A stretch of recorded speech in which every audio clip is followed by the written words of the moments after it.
Aggressive, episode number 33. Go get it. Sponsored raw food ad. Yep. That's a funny one. I've definitely been getting those lately. Yeah, the homies are in trouble when they start posting the raw food ads. Yeah. There's not a lot of dog training going on anymore, if there ever was. Oh, I haven't seen them from dog. Oh, I get it. Okay, I've just seen it like literally from like the raw food ad or the raw food companies themselves. Like they'll just come up in my feed, but I haven't seen. But sponsored. I see them with content creator fake trainers when they finally have run out of ways to repackage making your dog wait at the door. That's and funny. then like half of their posts are raw food commercials. I gotcha. I get it now. Someone's gonna think I have a problem with feeding raw, and I just am completely I could care less about dog food. I'm not saying that you're bad if you care about it. Oh my god! But just the the advertisements are hilarious. It's really funny. So a lot going on. Yeah, got some updates, some Mongoon updates. A lot of updates. A lot of updates on a lot of dogs that I have going. So Mongoon has been adopted. He has a home. He's actually still with me right now. He's here. But we're going to be doing we've begun the transfer process over to home. And the really cool thing is, I don't know if I said anything about this in previous episodes. The people adopting him are our nanny and her family. Oh, no kidding. Yeah. So cool. She has known Mongoon since he's been here. They've interacted plenty of times. But the way that it happened was my older son had a day off from school. The nanny's boyfriend who lives with them had a day off from work. So he came along and they went on a trip. They took the kids out to a zoo and went and did some things. And when they came back to drop the kids back off with me, I had Mongoon out. And the dude, nanny's boyfriend, goes, "Hey, Mongoon," and he goes to say hi to him. And Mongoon did not have a good showing. He was like, he did Mongoon things. He's just get the fuck out of here. Like he kind of curled into a ball and then went into the other room. And this guy, he tried for the next half hour. They hung out for a little while trying to get Mongoon to come over to him, and he was just having nothing to do with it. And I guess one of the first things that he said when they got in the car to go home was, "I need that dog. I want that dog." She was like, "What are you talking about?" She thought he was trolling. He was like, "No, I want that dog." So a couple of weeks later, the nanny comes and she's like, "Yo, like we want Mongoon." Like, I talked to my mom. She said we want him. I was like, stop fucking. I thought they were trolling this entire time when she was dropping little hints. She's like, "I am completely serious. How do we do it?" Damn, okay. So I still didn't want to believe it because that's just how I am. So we scheduled for her family, members of her family, to be around, and we'll go to their house with the kids one of these days when she's watching the kids. So this was last week, and we got there, and I didn't know how many people or like what the scene was going to be like. And we got there, and it was like 5 people all standing like a welcoming party, 3 dogs. And I was like, oh shit, this is like, he's going to have a really hard time with this. And I'm going to have to get out and be like, guys, just let him have his. And he got out and he was completely normal. Completely fucking. He was a little afraid of her dad, but ran over to her sister, one of her sisters, and let her pet. Took the leash off. He's running around playing ball. They have 49 assorted birds between chickens, ducks, and turkeys. And he was like pen. And Mongoon was cool. Didn't show any weird prey or craziness or anything like that. He was very interested. They've got 3 dogs already. And one of them is this little Yorkshire Terrier who immediately looked at Mongoon and was like, "This is Jesus Christ now." He just worships Mongoon, like thinks he's Jesus Christ. So we had a really good visit, walked around the property. Their driveway is pretty long. They're not in the country per se, but they're tucked away, and they're next to farmers' fields and stuff like that. And they've got woods in the back that goes actually pretty far. So it's like an ideal. Holy shit, this is amazing. So you can kind of, man, people that, when you finally have a home for the dog, everything becomes so much more clear. Training dogs without a definitive understanding of what the environment and lifestyle is going to be is nauseating. It really sucks. Really, really sucks. So now I know it's like, okay, they're serious about taking this dog. They have the full green light. What are the challenges going to be, and what can we cross off and not have to worry about anymore? And that's we can discuss that too. Um, so immediately I'm like, okay, we'll come back in a couple days. And the boyfriend was there for this one, so this is the second meetup. And I posted a video on my Facebook of what happened. But by the end of it, walk in the woods playing ball, Mongoon's hugging the guy. And when you get the Mongoon hug, it's over, like you're fine. And Mongoon's biggest problems are social pressure from strangers and structures, buildings. Those are his biggest things. It's got little quirks here and there, but like generally speaking, I'll tell you this much. So I put up that clip of me walking through downtown Syracuse, and it was a serious challenge, but he did it. It was cool. He was more panicked when we arrived at my dad's cabin near the Adirondacks when he saw the building than he was in Syracuse. Interesting. He's out running with the other dogs, we're playing, and then it's finally, hey, dude, we're going inside. And he's looking at a log cabin. And we're having a great time. And he's like, no, I'm not going anywhere near that. It's so fucking weird. So the time came, hey, let's take Mongoon in your house and go see your mom and let him walk around the place. And yeah, I had to flood him, you know? It's like, okay, go put the leash on. I walk him in. Hey, we're doing this. And he didn't want to leave. He did not want to leave. We got up to leave. We hung out in there for like a half hour. He's hanging out with the other dogs, chewing bones, chilling with people. It's like, all right, let's go. He didn't want to, I had to make him leave. So extremely cool. She nanny, her schedule, she gets up at 6 a.m. and she's out with the birds taking care of them and everything. Mongoon's just going to be out there every morning doing that routine. The biggest challenge definitely will be they're a very family and friend oriented household. So people are going to be coming in and out on a regular basis, sometimes unannounced. And he's going to have to adapt to all of these people and all of these things going on. But we can do it. Like, I know we can do it. Yeah, very exciting.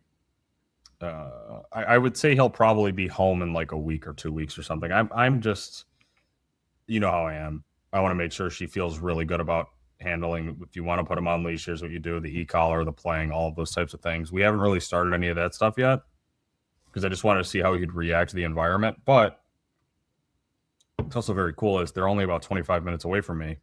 And she's also going to be bringing him sometimes to come watch the kids. So Mongoon will just be like hanging around my house all the time. Yeah, I was gonna say, is she being your nanny? Has she already like gotten a bit of a head start on any of the dog training stuff, or is she like pretty segregated? Just like she comes over and watches the kids, and she doesn't know anything about the dog Okay. training, but she is like a farm girl, so she just naturally interacts with dogs. She does shit with some of these cases where she's like, Yeah, I feel like you've mentioned her before, where she's actually been like really good with some of the aggression cases. yeah, well, she like kisses them and stuff, and I'm like oh fuck, like serious unintended crash test. Okay, I guess we did it. It's okay. I guess you can do that with them. So she's kind of like a barbarian in that way. But she is she's great with the dogs. She's really good with Mongoon. And what's cool now is too that I don't create Mongoon anymore when I'm out with I just when she's here with the kids, I just leave Mongoon out. So she just gets to hang with her dog during the day. Nice. This is very much the good ending. I think this is amazing. Yeah, super cool. Any questions, comments, concerns on any of that? I mean, it's not really that deep. It's like it just kind of the perfect situation, you know. And things will come up, but like one thing that I'm sort of not worried about at all. But Mongoon's afraid of the dark. Interesting. He noticeably is worse in the dark. and she's gonna be taking him out before the sun's up. So he's gonna have to just like grow the fuck up and deal with it. I don't think there's gonna be anything in particular that needs to be done about that. Let him carry his stuffed rabbit out, and let him go out first, and Let him have a good time. So yeah, that's a good one. What are the things you don't have to worry about anymore as much? You were kind of worrying about. Yeah. Some of the shit with him that is dangerous, like straight up very fucking dangerous for a regular person. I would say this is the thing that I was the most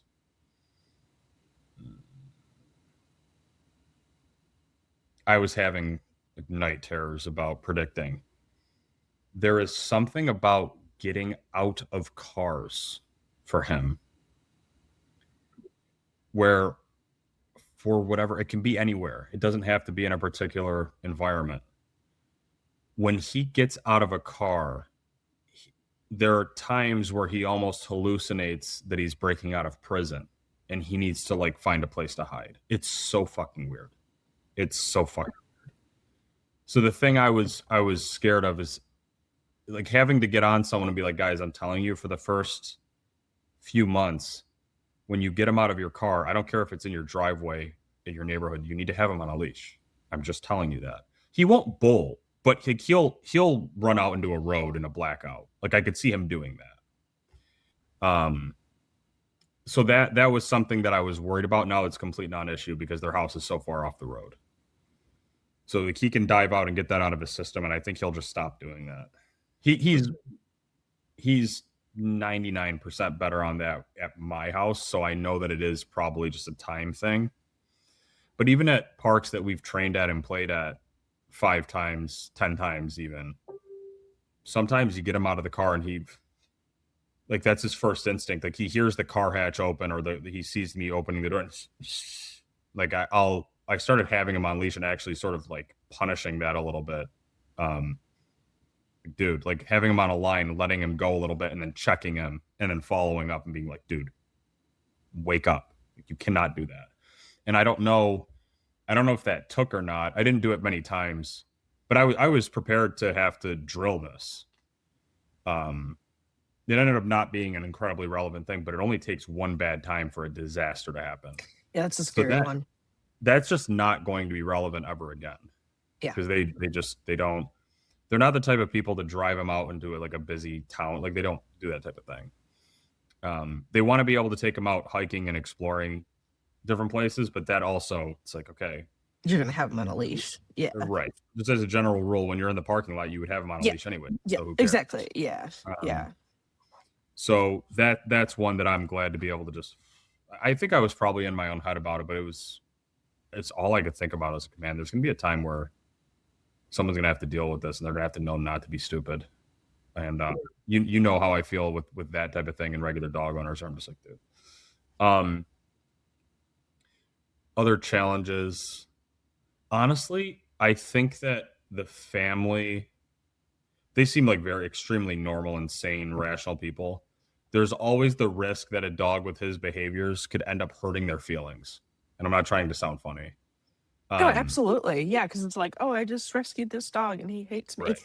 Right. He will forget who people are. Yes, correct. Yeah. He'll know someone for weeks and months. And when he goes into his, someone, it's dark out and he's coming back into the house. And any change for him is hard. Like that's a tricky thing. Like he's one of those dogs that gets very comfortable. Like, not that he did this specifically, but it reminds me of this similar thing where like guests can come into the house, sit down on the couch, dog is fine. Guest gets up to get a drink of water, and now the dog is not fine, right? Because it's like, oh, I was comfortable with that, but you standing up now feels like a whole different thing. What's more likely? They just don't generalize very well, and like he reminds me of that. Yeah, he's friends with that person. They get up to go get a drink and they stumble on the carpet, right? And then it's like, I have no clue who you are. We've never interacted. You were not playing with me. You were not petting me. I need to get the fuck out of here. Yeah, he's still really easily freaked. And he shows body language like a beaten animal. Like he looks like a beaten dog when he gets into that. Like he gets so low to the ground and he does that thing where he plants his back legs and he stretches forward. Um, so I don't think that that's going to be a problem with them, but people do get kind of offended or sad over that. It's just Uh, hard to see a dog be like that. yeah. Yeah, that kind of body language and be like, I oh, but thought you we were should be friends, and happy now you now. look like Yeah, you're about to die. Yeah.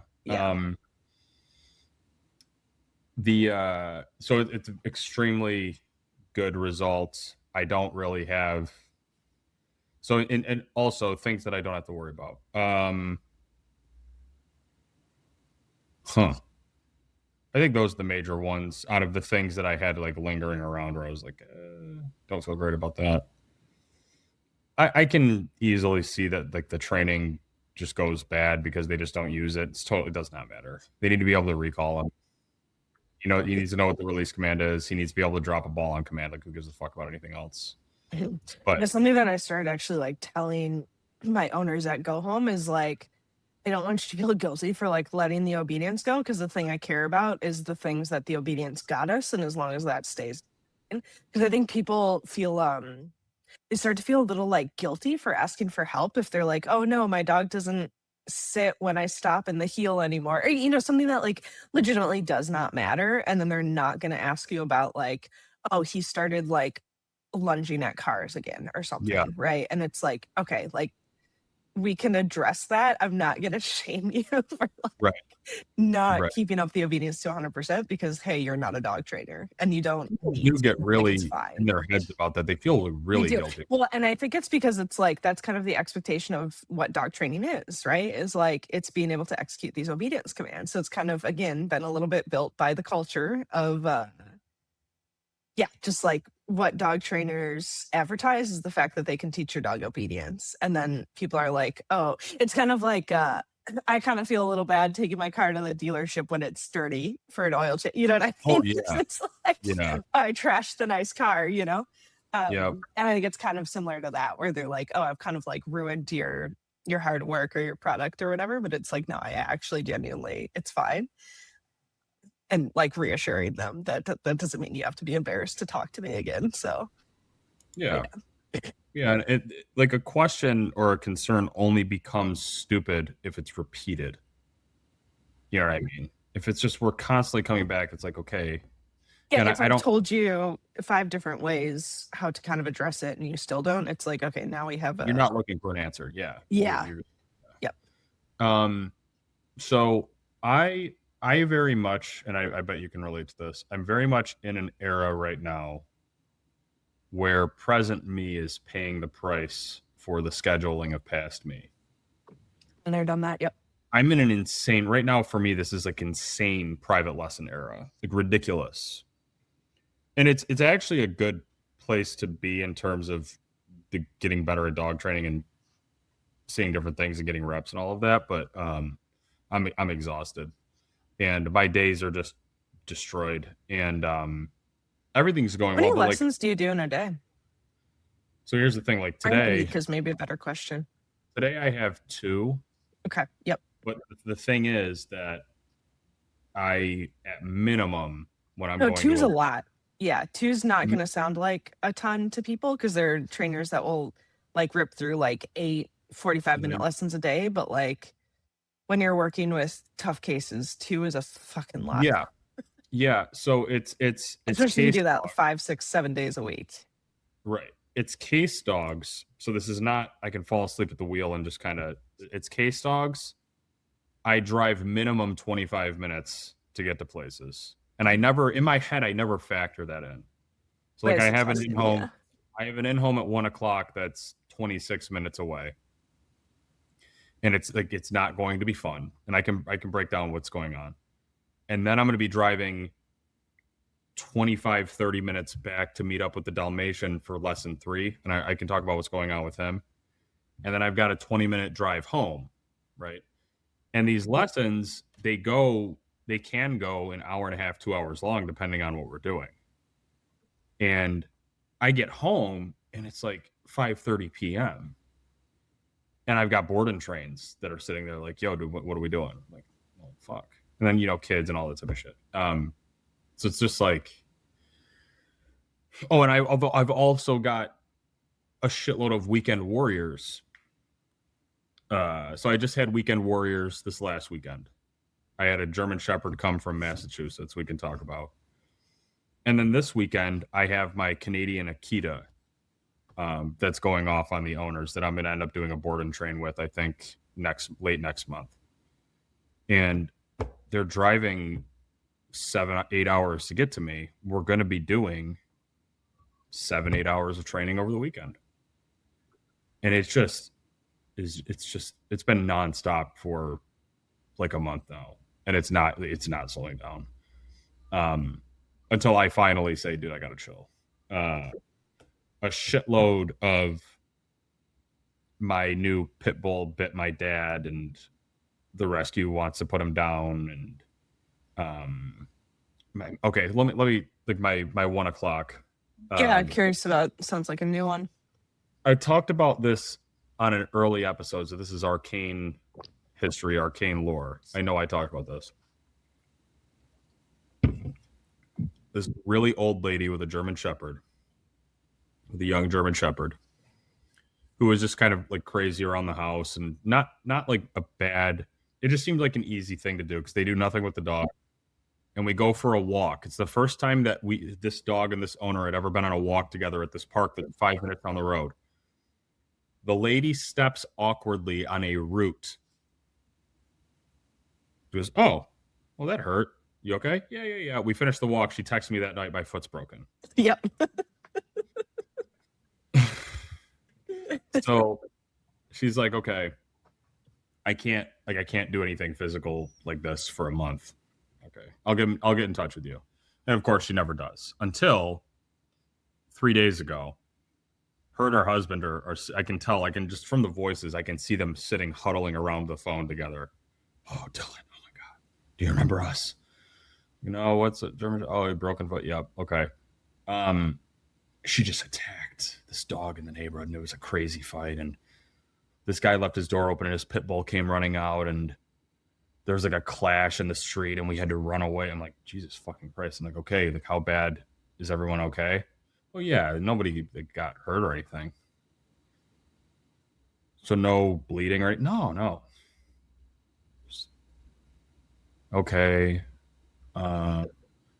She's gotten so aggressive recently, and I just don't even know what to do. And like they're talking again, it's just a total. It's okay. Like it's okay. They're regular dog owners. It's just a complete and utter disconnect from reality. And it's on the table. I'm going to be driving there to tell them you need to rehome this dog, because it's just if you're that petrified over your repressed, bored out of her mind German Shepherd with a neighborhood dog for 33 seconds. If that's like the scariest thing that's ever happened in your life, you probably just can't have this dog anymore. Not to say that I would ever allow that to happen. It's just that it's a German Shepherd, dude. Like, what are you fucking doing? Yeah, like there's reality of like sometimes people just like it's just a mismatch, and like that comes back to what is the motivation of the client to actually change, and if they're not willing to actually change their lifestyle or change their approach or grow as a person in certain ways or whatever, it's not gonna cut it. So what is the reason then for me even entertaining it, other than I'm retarded? On the slight chance that they can do it, it would be really cool. It would be really, really cool if these two old people could take their German Shepherd out off leash and play and do all these things that they'd never been able to do before, and their quality of life drastically improves. That'd be extremely cool. So I'm basically rolling like the 20%. Like, let's see if it turns into anything. But likely, I'm going to be going there and basically doing like a consultation, being like, "You guys got to decide what the fuck you want to do, and you can call me back." But it's going to be. And just to clarify, when you said like might be going to their house to talk about a rehome, and then you said not that I would never let that happen, what were you referring to? Because it sounded like you're referring to I'd never let the the dog rehome fighting, happen. like not the fighting, like the reactivity. Like, hang on. Yeah. Yes. Okay. No. So like the way I would frame it to the client is that no, that behavior is not allowed. Your dog can't run at other dogs and get into a fake scrap. That's not allowed ever. However, to be totally honest with you, if that was psychologically horrifying to you, and that was a traumatic event, this is probably You're not not. gonna be able to train through it. You Yeah. can't train this. Like, you're just not gonna be able to do this. You're gonna be walking around waiting for Michael Myers to come running out with a fucking knife. Like, I can't coach you through that. You know what I mean? You need to decide if you can do it or not. So I'm gonna go see what the fuck's going on. It's probably gonna be very obnoxious. Then I've got my boy Dalmatian. Lesson 3, my friend, I haven't posted the second lesson yet where I was mean to the client. I still have to post that. I don't have my friend to record the third lesson, unfortunately. I'll try to shoot a little bit to show what's going on. But she told me that they've only had one opportunity to get on him for the foot chewing thing, because I gave them the green light. I was like, have the prong collar on while you're home and like get on him. And I showed them the procedure and how to do it. We've only had one chance to do it because he's just not doing it anymore. I was like, okay. He's like, I actually talked to my boyfriend about it last night, and he's not the one doing the training. She was like, when's the last time you saw him chewing his feet? He was like, oh, I guess he's not.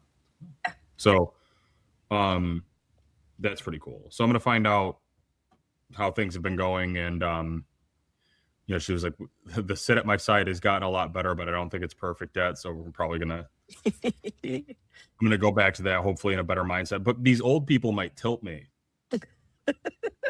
These old people that's the hard part about private lessons too, is like there's kind of a mental game around interacting with people where you sometimes do need like a reset where you got to just like go take a walk. Yeah. And if you don't have time to do it, it can be tricky. No, I had so I had some weekend warriors. Yes. This long-haired German Shepherd and German Shepherds. owners, and they're fantastic. Like, fantastic. They're very much nerd, like they like the dog world type thing. But there are some things, because Michelle's probably listening to the show, so I'm gonna be talking about it right now. There were some things that were really aggravating to me, and it's not their fault. They've been through, I think they counted it as like 7 trainers throughout this dog and their last dog, I think. And just again, like their first impression of dealing with dog reactivity, it's this, they're in this guy's shed and he trains canines and he trains this, and it's like another dog, like he walks his personal dog in, the shepherd notices, the finger goes down on the remote until he looks away, and then you start heeling him around and you move the other dog, and when he notices the other dog move, he gets stimmed until he stops looking. And like that was their entire approach, obviously generating this crazy level of classically conditioned bad emotions and tension and anticipation around dogs. So now it's like dogs, impossible criteria that the dog then get. Yeah It's impossible, right? If you hear a noise, you look, let alone a fucking animal. If an animal hears another animal, they look. So now it's just, you're getting incoherently stimmed for basically. That's funny. What I just realized, I wonder, because it's always the police canine guys, right? I mean, there's other people that do it too, but literally what just pops into my head is like, we train our dogs in sport to ignore distractions while they're in heel, but they're like so locked in and in such a state of drive where like they are capable of like of holding that criteria, because it's like within a very specific context, and there's just so much that goes into it, right? But I wonder if that's where that comes from a little bit. It has to be coming like from thinking that dogs are capable, because like I think about that and I'm like, Jesus Christ, like that's such an insane thought that a dog could do that. And then I was like, wait a second, but like I do. You do it, right? But it's weird because it's like it feels extremely different in my head, and it is obviously extremely different. But yeah, it seems to be like a certain type of trainer that does that, and it tends to be like a sort of working dog or working dog adjacent kind of trainer that rates that way. But I don't know, maybe that's just part of like the a false ability to equivalency, do that. or Part false of the ability correlation that to I'm seeing. do that in sport has to be that the dog knows that we are in sport right now, right? Correct. So yes. It's not like we step outside and I have to be on alert if there's a dog that I have to look away as fast as Because possible. Like even that's not to like, let's say I'm on the field in bite work and I put my dog in a heel, which requires a certain like there's an attentional criteria to, hey, you have to, either wash my face or my armpit or whatever your focal point is, right? But like you gotta have your head up, and help her cracks a whip or clash or whatever. And you're gonna get corrected if you look. But that's different then though. That's differential reinforcement, right? correct, yes, Different. correct. So it's like very much in the heel command. And then what I was gonna say is like the other kind of interesting thing is like you'll see the dog build. We kind of have like we'll call it like productive conflicts where you can see the dog just like winding and they're like, oh, fuck that, like they know that he's back there, but they're like powering all of that energy into the healing. And then you can either like open them for barking or send for a bite, or even like you can tell your dog like sit and then allow them to watch the decoy, and the level of intensity that they then direct at that decoy is very, very high. Like that energy does not dissipate is what I'm getting at, Yeah. right? And then as a trainer, you have to be pretty smart and fair about allowing the dog to have a release valve. Otherwise, you're going to push the dog over the edge, and they're going to be like, you know what, fuck this, I can't do it anymore. They're going to do something, some sort of frustration behavior, either, barking, whining, leaking in the heel position, or just straight up like, hey, I'm just going to full on break the position and like go ahead and correct me. But it was kind of worth for that second because I needed that release so bad. So just like to sustainably try to do that to get your dog to not be dog reactive, like it's just like, again, just like kind of obviously ridiculous, but it's just like an interesting little thought that popped in my head of like, wait, why is that different? Because I had that moment of like, hang on, but I do the same thing. But There's yeah, it's not there's obviously. also like you said with the pets, there's no release valve. Correct. Yes. Yeah. Expected to just kind That's of why I brought that carry. up because it's like, yeah, and like the intensity doesn't decrease No. either. You just and obviously they're not nearly as intense as a dog on the field, but they're still Yes. Still. accumulating it. Yeah. It's like And in fact, on purpose. So like my dog Jack, like now that I've added obedience into the bite work, his biting has gotten better because he's like, oh, now tension. I'm winding up. I'm holding this tension. It's like, again, this kind of like productive conflict where he's like, "Ah, fuck you, I got to do this, but you motherfucker, I'm going to get you when I get an opportunity. You know what I mean? So yeah, like if anything, it makes it like quote unquote worse, even if your dog is not that intense to start with. And it's obviously to the dogs it creates all this tension, but the thing that was and they adapted really, really fast. They took the instruction really, really well. But a dog would show up and they're already telling him no and popping the prong collar. No. For a dog showing up and him being like, huh? Like, no.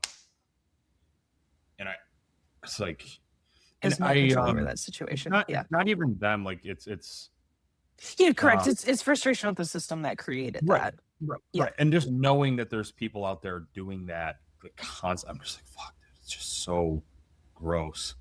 But they ended up really getting everything. Hey guys, this is what a clear enforceable criteria is. Here's why the things that you've been doing not only are not fair, but they would require him to be a literal mind reader. I think he'd have to be like an X-Man dog to know what the fuck, like, to have tried to avoid that. There's just no way. Um, Having him meet my friend Sandy's dogs was nice. But like that accumulates this frustration. Like I'm just like, why?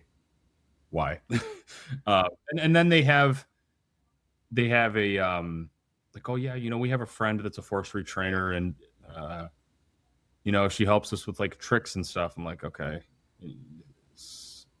They're like, yeah, she would really, really hate what we're doing. And I was like, yeah, I mean, I hate her. I hate her. I want you to tell her I hate her. Um, like and then I was like, well, how does she do with him? Well, it's like, oh yeah, everything's great.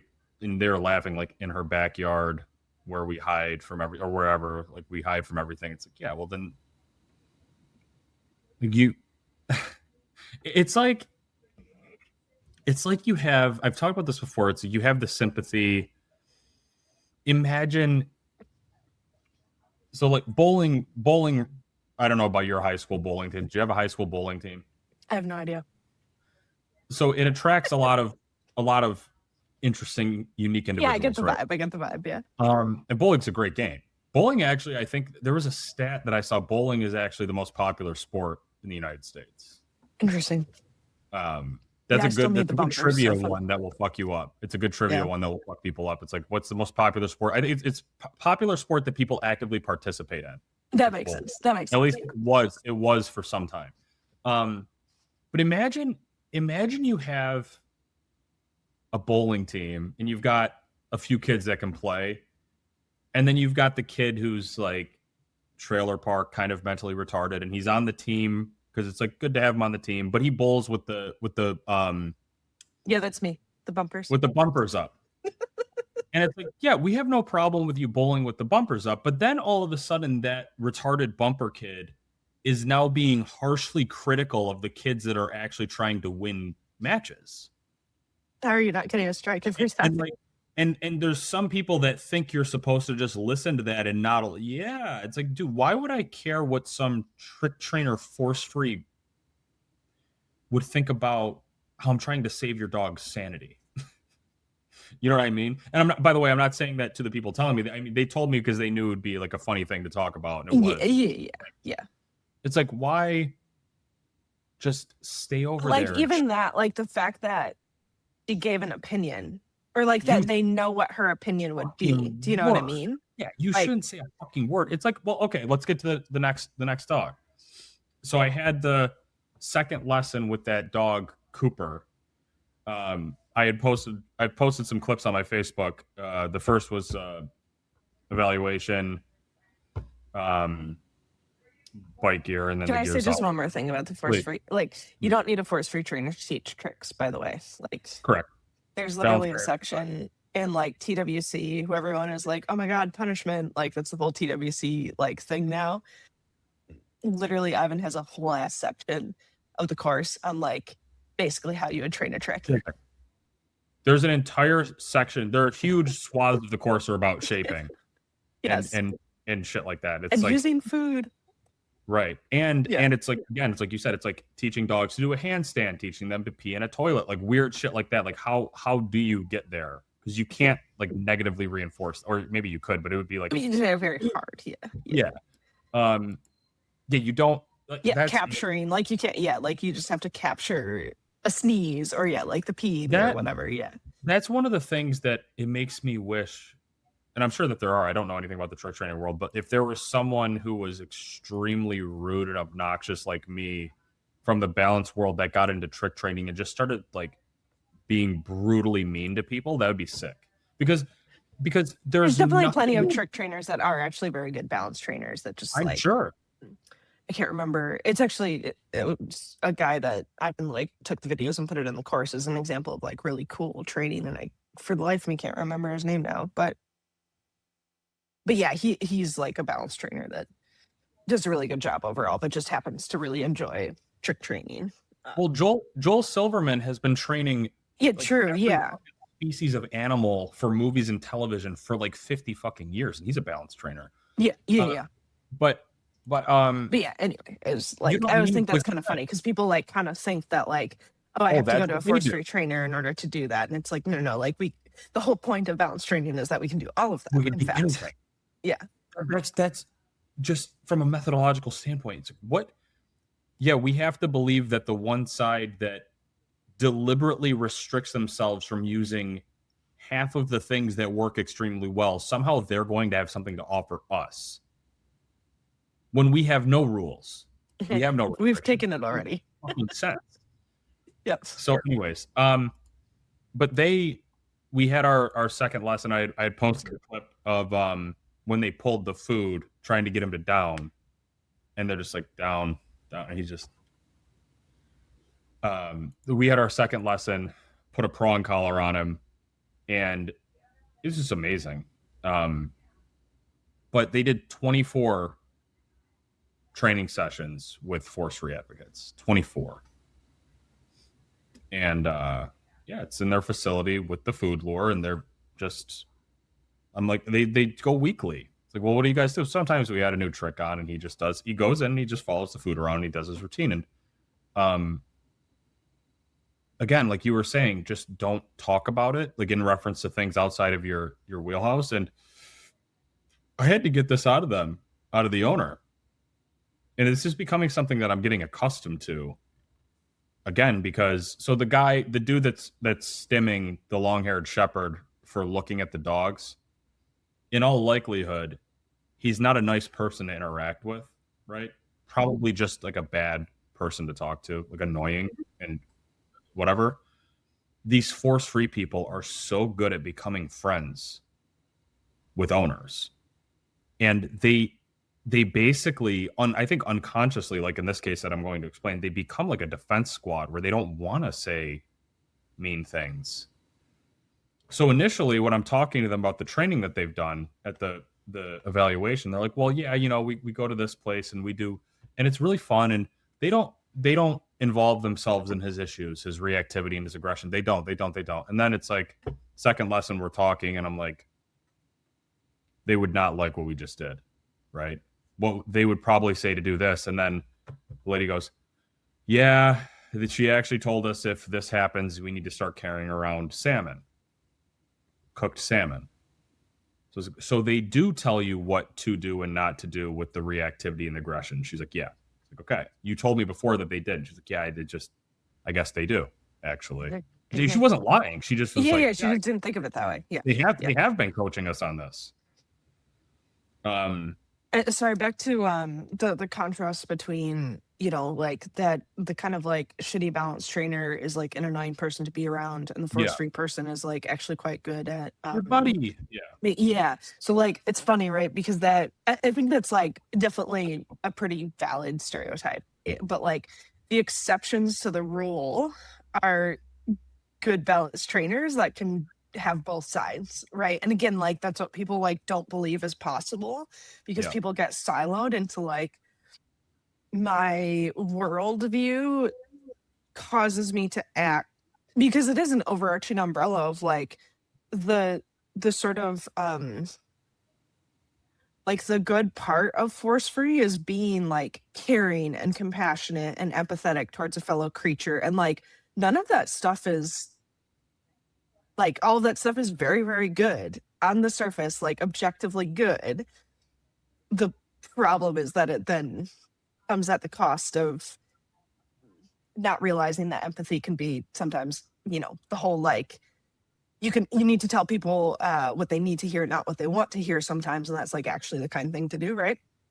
So like saving your own feelings for the expense of the others, and et cetera, et cetera. So like, that it gets twisted, obviously, but that allows them to approach the world in a way where they do make friends really easily, because they know how to make people feel good.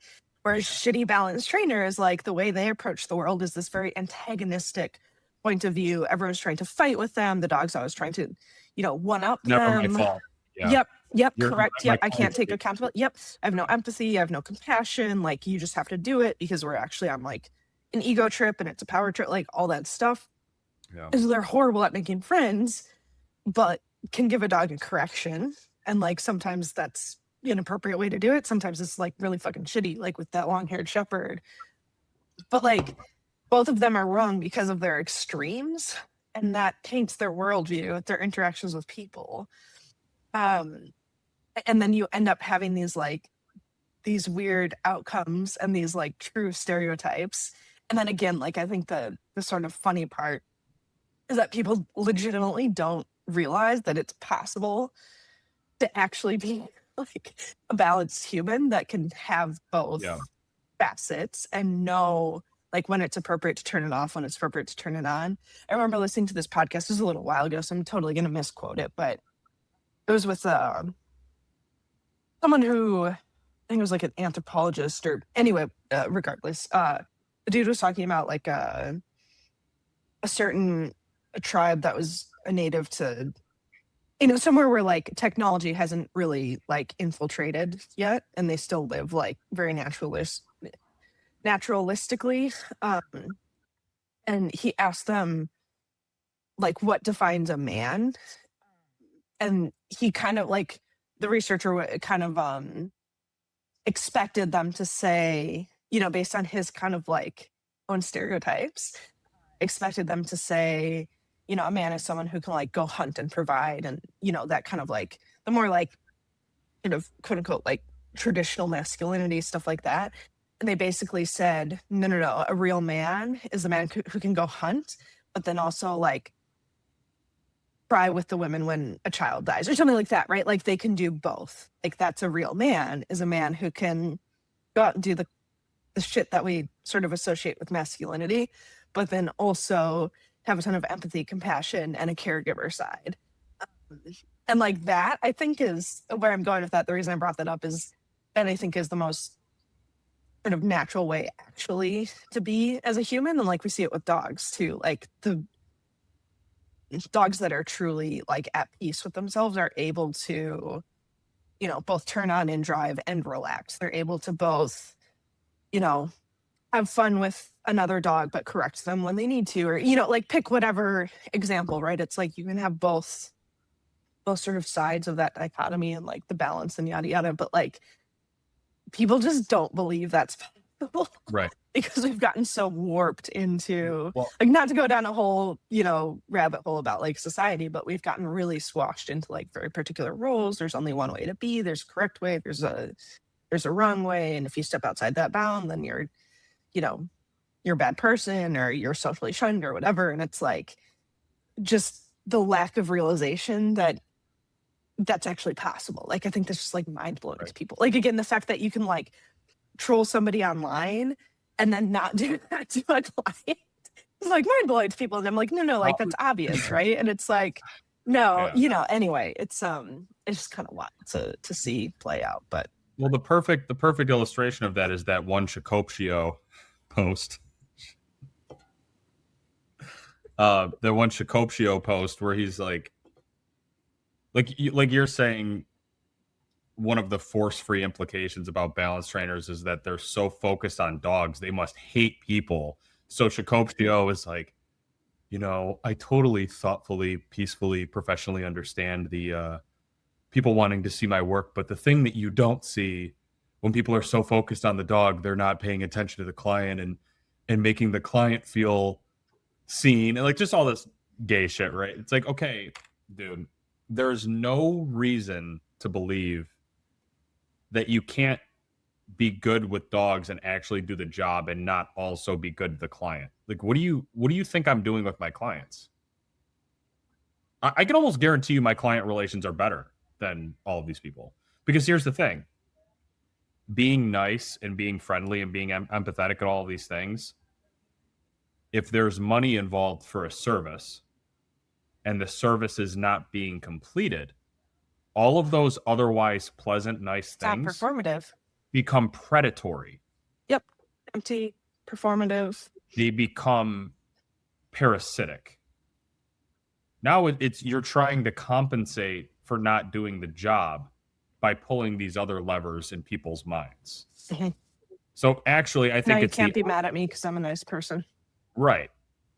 I'm trying to inoculate myself against criticism and pushback by just being so kind while your dog rots and while none of your questions get answered.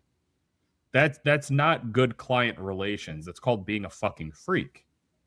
So, yeah, if I'm training someone's dog and it's not going well and I need to change course and try to do something different, my thought is not currently I need to like hang out with my client and get some coffee and talk about baseball. It's like I need to figure out how the fuck to help this dog because I owe them. I owe the dog and I owe these people. So yeah, the best client relations is understanding where they're at emotionally and mentally and all of these types of things, but it's also doing the fucking job that they paid you for. Like what the fuck? So that's I don't know. It's like you said, I think it's easier for people to believe certain things of others. And then meanwhile, it's like, well, what do I stereotype them as? Horrible dog trainers that are terrible and they treat people and dogs. Ultimately, even on the surface, if it looks nice, they treat dogs and people terribly. And what evidence do I have? Why do I believe that? Because of reality. Because I actually like I'm paying attention to what they're doing and what they're saying. if you paid attention to what good balance trainers are doing and saying, you wouldn't be thinking that they are like abusive to their clients. Because it doesn't make any sense. Anyways, Dr. Cooper. You're talking about the down with the pinch well, collar. it's funny because she told me, she was like, Dylan, I'll be honest with you, like the homework and stuff, it was a catastrophe. We pulled the food, and he's acting like he doesn't know anything, and we know it's not true because we tested it.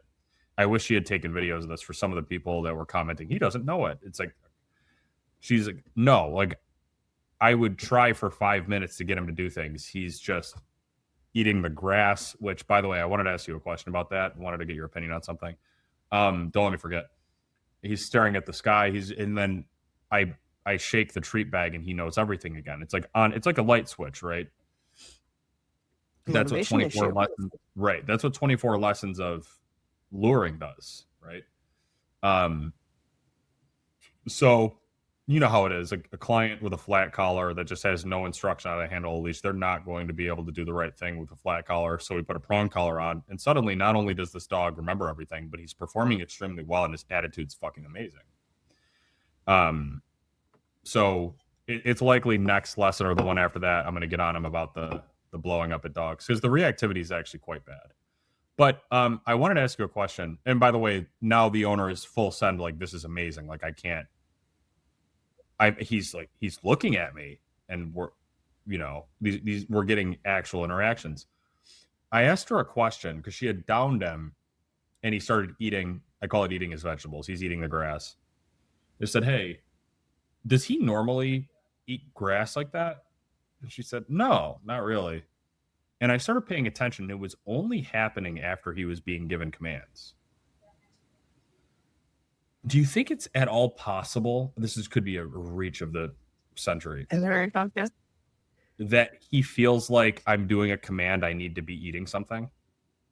I do think it's possible, just to like classically condition the idea. I mean, we see this in like food related behaviors where like you teach a dog to heal with food, and then even when it's an adult, it will lick, or like salivate or whatever, right? Because it's like there's this classical conditioning process that's going on where like they hear the word, it predicts the feeding of food, and so they start salivating and then lick their lips because they're salivating. I do think though, like I just see dogs eat grass when they're like stressed, and it's likely that he was stressed because he's just like, this is new and confusing, right? And he's never been asked to do anything in his life before. So it's like, it could just be that. Like, that would be kind of like my first. But it could definitely, like, it could just be like flat out a displacement behavior, but it could definitely be like he's choosing that specific displacement behavior because he's like, oh, I should be eating something. Chomping. Yeah. To me, the read initially was boredom. Yeah. Like, there's no dogs to blow up at. She doesn't have. That could be too. Because the thing is that when they're out, it's always either I'm chasing food shoved in his face. Yeah. And there pretty much is nothing aside from that. So I read it as boredom, but then I thought he's eating it. You know what I mean? He's not just sniffing around. Man, is he just so conditioned to devour things when he's told to do something? I don't know. Probably I think it's possible. Could be stress. Could be stress. I sort of doubt that though. And again, like I just mean stress from like what's that? He's been extremely peaceful when he's not blowing up at dogs. Extremely peaceful. Even when we're applying the negative reinforcement, extremely. I shouldn't say even as if negative reinforcement's extremely stressful, because it's not when it's done. But like that's what I mean by stress, right? Is like the stress of learning, where like you have a new stimulus and you're like, I don't know how to answer this yet. Like you're just saying, hey, what's 2 + 2? Hey, what's 2 + 2? And I'm like, I don't know, man. I don't know. It's like until you actually figure that out. And like again, like we kind of know how to help the dogs a little bit more with negative reinforcement, but the clients are gonna like let them kind of stew in that a little bit longer. So like you just get a little bit of like very low grade stress, and it's like is a necessary and I think extremely fair bargain to make in the learning process. Urgency. But like there's urgency for the first time too. Exactly. Yeah. Like you gotta Oh, the pops keep coming, right? Yeah, like this is a new concept to him completely. So it's like, of Yeah. course, it's going to be a little weird for him. Yeah, I definitely wanted to, because my plan initially going into the lesson, I brought my e-collar along, and I was like, you know what, we're just gonna the dog reactivity is actually pretty bad, and you pretty much can't do anything with him outside. If there are dogs around, you have to tank the blowups. Like we're force-free trainers. Like we're just standing there, he's going off, and there's no recourse. When I thought more about it, I was like, there's no this isn't so pressing that this has to end right now. I think that I've gotten into a rut where I've had multiple dogs in a row in private lessons where it's like, fuck, dude, we got to stop him right now. And Yeah, this it's isn't one of actually those. dangerous. Yeah. Yeah. So I wanted to get at least one lesson in where we really got some genuine compliance, good attitude, and we got that. It was awesome. So for next time, we may just try putting our foot down on the dog blowups and see what happens. He's the type of dog that'll turn around and bite me, so that's cool. Uh, we'll find out. When I tried healing him last time, he went up the leash at me. I had to do some like Shikashio dancing, some like defensive leash handling, guys. I've never taken a fucking defensive leash handling course because it's just common fucking sense. It's like, oh, the dog's coming after me. Just Pointy and keep it away. don't get bit. Wow, that's crazy. Um, oh, nice job, guys. I just wanted another bullet point for my fucking $200 webinar.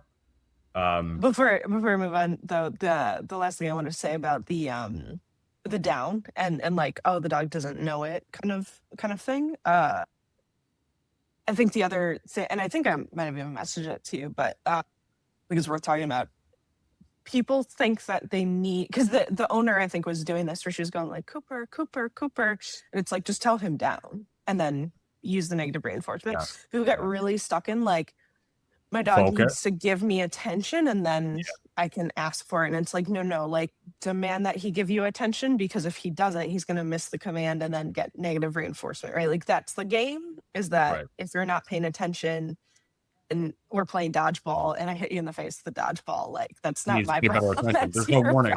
So can I say something? Yeah. Can I say something to our beloved audience? Yes. So I didn't mention this. You actually just made me remember it. She was preempting virtually every command with focus, which is what they would do in school. Focus means look up here, food starts. It basically turns on the food shoot. And then you go from here, food, to heal, food, down, food, sit, food. So like that would always preempt. And like you're saying, it spoils the purpose of the escape avoidance. Like, no, when you hear the cue, it means go. There doesn't need to be a, hey, I've got my your thingy. Look at me. No, dude, down doesn't bang. I shouldn't say bang, but you know what I'm saying. No, you're exactly right that they had that codified into the training. Mm-hmm. They actually had it on a cue. Yep. What's interesting too is so a couple like tracks that my brain went down a little bit, because I think, so I've definitely, so in my sport training, I definitely am very careful about, like, you need the motivation in like the positive direction. Like I want the dog in drive, right? Like I want the dog to be understand that there's a reinforcement available that's like very appetitive, that we have a toy or food or whatever. And that like, so like get focus first and then negative reinforcement. Because what you will see is like, if we only do negative reinforcement, the dog can kind of check out. Like they can multitask, like they can do a very simple command while also still watching the other dog or watching whatever. And like in sport, that's fault. It like we want very dialed in focus, a very particular picture.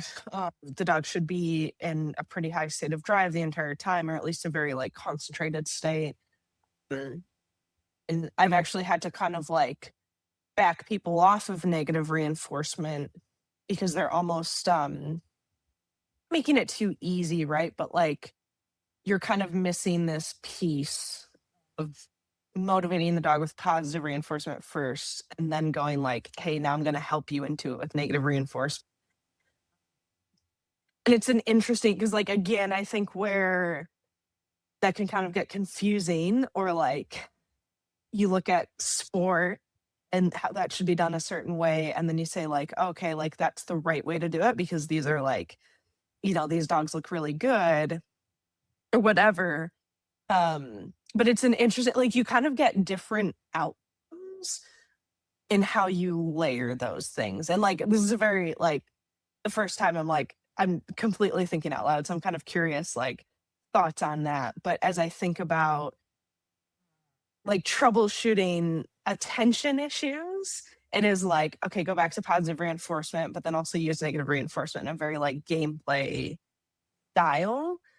But you do tend to lose, like you almost make it, I don't want to say it's too easy, but like, how to say it? You can sort of like accidentally, perhaps it's this, right? Like you say the word, you do the negative reinforcement, the dog can just do the behavior and he doesn't have to watch like, oh, the rabbit's going to run away if I'm not paying attention or something like that. Like, does that make any sense? Like what I'm trying to say? I have a very particular picture in my head of like certain dogs. But my whole point there was like, you don't need that in pet training. And in fact, like, I think people are sometimes surprised that a dog can execute a command without looking at them. And like that almost becomes a problem in sport training because they're like too good at it. It's like we need to draw your attention back in order to get that picture that we want, and then we can. Different picture is the word. It's different when you're trying to score points. It's totally different. I would be positively reinforcing the fuck out of all of that shit all the time. That would be the But even like there's a way in which you have to positively reinforce those too. Like I think like you have to keep a little bit of a sense of novelty, or you have to have a dog that's just like really driven. But like you can't just rely on the fact that like you have food or a toy and then also that you're positively and negatively reinforcing something. Like there's like more layers to it. Well, you probably want to maintain the I mean, again, this is me speculating. From seeing TWC people train that attention, you don't want to turn it into a food lover because you lose some of the genuine nature of, no, I am looking at you because I love what we're doing and I want to see what you think and what we're doing next. Yeah, and like what's coming next. Like I think that's the key, right? Is like thing. Right. Yeah. I can't wait to hear you say the next command because it's just fucking awesome. Yeah. It's just because then I have an opportunity to do it. Yeah. Yeah. I mean, I imagine you lose that, like the magic of that by just synthetic food. Yep. And then also I think like what's interesting is like there's a way to use negative reinforcement that like can bring attention. Like that's what kind of triggered this thought is like there's the way you can use negative reinforcement to bring attention, and there's a way you can use negative reinforcement to not need attention. And those are sort of like two different things a little bit, which is weird. And I don't know exactly how to articulate that. But like in pet dog training, I'm kind of like, yeah, just like run the system. Like say a command, make the negative reinforcement. I don't really care if the dog is giving attention or not. Some of them start to because it's like they find it interesting and enjoyable enough. But some dogs are just like, oh, sweet. This is so clear to me that I can kind of like I can multitask. And especially like really smart drivey dogs, they can multitask and it's no problem. But then like if you do that when you're trying to do sport, you lose the picture that you're looking for, and it can feel a little bit weird. It's like you have to use the negative reinforcement in like more of a gamified way that brings attention because it doesn't feel predictable and it doesn't feel easy, but it still has to be like fair to the dog. Does that make sense? Yeah, I mean, it is. It's like a very much a tangent, but it is very much. I mean, imagine done well, a very clearly defined picture in a very clearly defined setting, right? Yes, yeah, for sure. It's special to the dog too because this is us performing our thing. We're not doing this just like around the fucking house. So it's snappy and interesting. It's just a totally different goal than what I'm doing most of the time. You know what I mean? But I mean, I've seen it. I've seen the highest level trainers possible negatively reinforce to attention, and the dog loves it. Yeah, they love it. And there's like there's a way that you can layer like anticipation of the positive reinforcement, like really bring that, and like I think that's what I mean by like layering those things two together. But like Mm. it, yeah, like there are times where I want to check the box of like, is the dog motivated via positive reinforcer, and then have them complete the task with negative reinforcement, so they are really feeling like pressure and release. And then there are times where I just want them to feel pressure and release without anticipation of the reward, and like be in a little bit more like everyday life of mindset. Anyway, that felt like a more important thought than it actually came out as. But I'm like thinking of like a couple particular dogs that I'm like, oh, it's interesting. But yeah. Anyway. It's just different. It's all behavior, but it's like for me with these dogs, it's actually like a good thing for them to be staring off into the distance a lot of the time. It's a wanted thing because they're finding their own fulfillment. And like you said, people kind of get stunned that you actually can call a dog out of that without having to, me or any shit like that. Like they Yep. just can do it Yep. Yeah, without like they wanting really to. truly believe that the dog needs to be looking at you in order to understand that you're asking it to down, and they Yeah, just don't need yeah, that. yeah. And there's a lot of I think like mystical properties attributed to a dog being taught to stare at someone's eyes for food Yes. when And it like is I'm just not articulating it well, but like what I'm trying to say is like there's times that you want that and it is actually important, and there are times where it's like, no, that's completely misguided, and you're just like doing a mimicry exercise that doesn't correct. actually Right. value to your goal. It's not attention if the dog looks at your eyes, takes the food, and then immediately doesn't give a fuck about anything that you're saying. Correct. That's not Correct. That's attention. another big one. Yep. Um, it would be like you do roll call in class, and the student just has to be there to hear his name, and then he can just leave after. Yep. Yep. Yeah, Well, like that's I know like this audience isn't exactly like as into sports stuff, but like a lot of people have probably still heard this, like the buzzword of engagement is this oh my huge god, thing. fuck yeah, And the way that people think that you create it is to just like pay and have a variable reward schedule, and that will be enough. And like it can be with certain dogs, but there's like so many layers to engagement that are not just about positive reinforcement. I think that's kind of what I'm trying to get at, is like the way that you bleed those reinforcement strategies together is what creates really, really true engagement, that the dog understands like there's a reward that could be available to me, but it's a scarce resource that I need to really pay attention to. Otherwise, the rabbit's going to run away.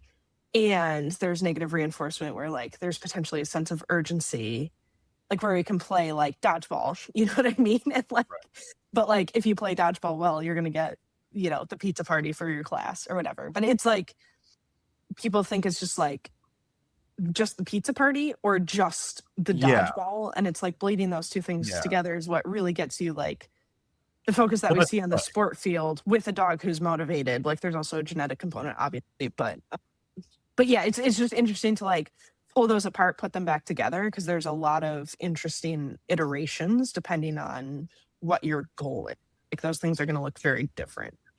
Well, you also just explained proper training with play, where there's Yes, this exactly. serious, Yeah, the way that I use food serious is the way that I thrill, play, and that right? yeah, There's yep, a serious thrill around the positive reinforcement that's happening with what we're doing with the toy, but there's also an urgency slap game with the negative reinforcement, and there's a general trust and social connection too that for me is like the thing. It's but the dogs truly become obsessed with.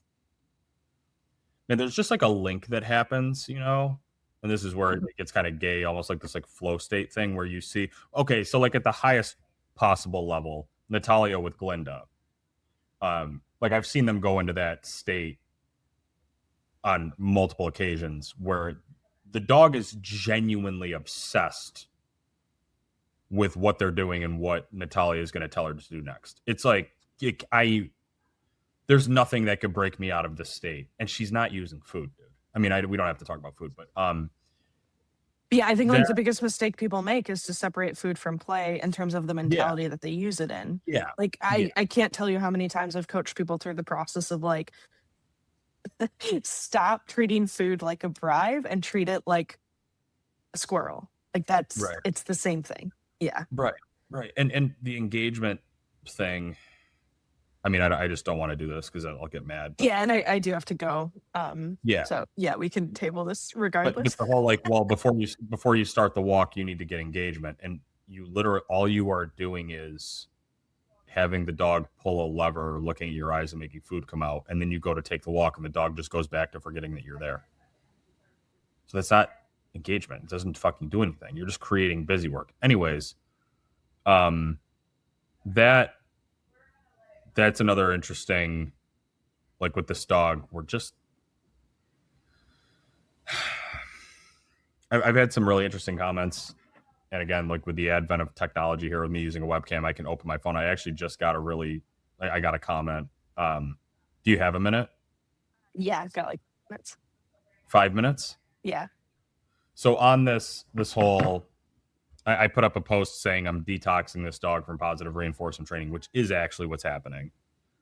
And like with everything that you just brought up about creating a genuine engagement where the dog actually does care what mom thinks and wants to be with mom. Um, and maybe we'll reincorporate food because you have food can slot into that. But one of the things that's just got people losing their minds, I shouldn't say losing their minds, but like really, really confused, is how I'm having the client pop the leash up into the side and telling the dog to down. And people are really, I'll just say it, they're like bent out of shape about this a little bit. They like can't believe it, right? The thought being that the direction you're not teaching them to down properly because the direction's going the wrong way. Guys, we're not teaching the dog to down. He knows how to down. You're applying an external motivator to down. Your voice doesn't have a direction, right? The e-collar doesn't have a direction. What if I told you that if a dog knows how to down and he's not doing it, you could go up and start flicking his ear? Down, flick, and he would down if he knows how to down. So could it make it easier in the moment to pop down? Yeah, for sure. But why are we making it easier? Does this dog need things to be easier right now? No, it's not. So it's like, again, just like the surface, people getting caught at the surface. Correct. We What's the need goal? to get down, right? What is the goal? The goal is compliance, right? Correct. Not the down. The goal is not the right. down. So the idea is that I said the word and this turns on until you do it, right? It's not I say the word, you act retarded, and then I help you. It's like, no, do it. And there's some sort of, I think, some emotional fallout too from the client where the frustration around we've done all this training with this dog and he's still going fucking nuclear at dogs and he's still being a jerk and he's still biting grandma and doing all these things that it's actually kind of interesting. They've never been into these waters before where I said the command and he didn't instantly do it because we've always been there with food. So the client starts getting frustrated that he's not doing it and she starts down. And I have to be like, yo, hey, chill, relax. Like that's what this type of training creates. Yep.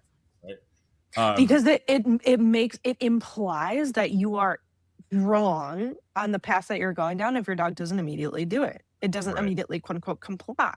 It's like, again, you're missing the point. Yeah, you're not bowling a 300 anymore because the bumpers are off now. Now you're really bowling, right? Sorry. So now we got to learn how to bowl. Yeah, you're gonna throw some gutter balls. That's just gonna it's part of the fucking game. That's how we do it. You don't, but that, and you absolutely can be like, yo, like we're better than this. We can do better than this without it being, you know what I mean? And a big lesson there is the inevitability of like when I say it, it's going to happen, and I don't need to get mad about it. Like I don't need to increase the pressure. I don't need to get frustrated. I don't need to show you like this explosive emotion or vent onto you. I just need to be like, yep, we're going to do this, and like I'm going to win this tug of war.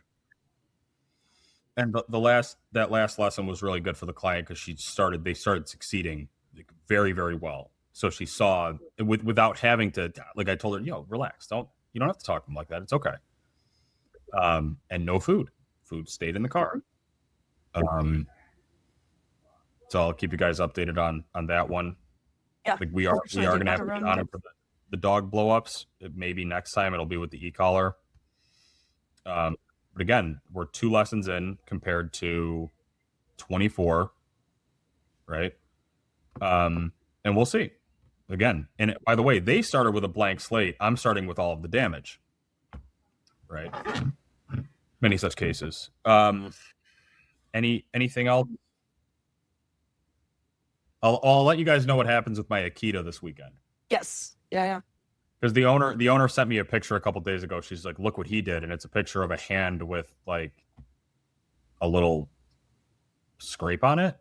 Like he bit me again. Like, well, normally when people are sending us bite pictures, it's like you can see the fat layer, Yeah. like Yeah. carnage. So I got the picture and I'm like, uh-oh, and it's just so like I'm getting an idea. You know what I'm saying? Unruly, big dog, dramatic owner, many such cases. I don't know. It'll be fun. I'll let you guys know what happens. Yep. All right. We'll talk to you guys later.